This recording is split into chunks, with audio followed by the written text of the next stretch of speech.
Magandang araw sa inyong lahat. Welcome sa ating on the spot guide today. Paalala lang mga pro na mga probables na ating ibinibigay ay guide lang.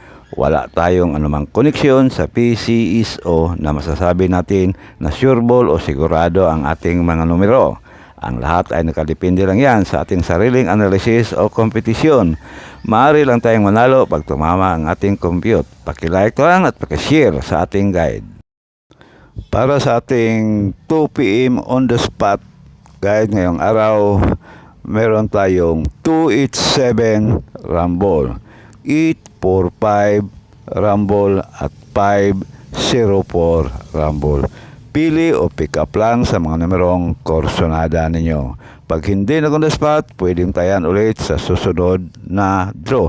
Depende na lang yan sa inyong budget. Paki-screenshot na lang kung sakaling meron man kayong babalikan kinabukasan ay meron kayong kopya. At paalala lang na mga pwedeng balikan ang ating guide kahapon, baka mag-delete na naman.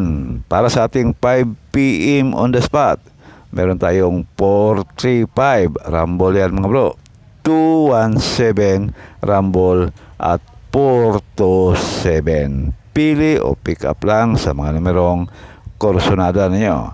Pag hindi na on the spot, pwedeng tayan ulit sa susunod na draw. Depende na lang yan sa kaya sa inyong budget. Yan mga bro, ang ating 5 PM on the spot. At para naman sa ating 9 PM, ang ating pang last draw. Unang numero natin ay 576 rumble. Pangalawa, 015 rumble. At ang pangatlo, 065 rumble. Pili o pick up lang sa mga numerong korsonada ninyo.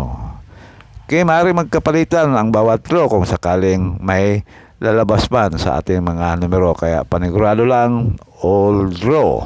Pero tulad ng sabi ko, depende na lang yan sa inyong budget.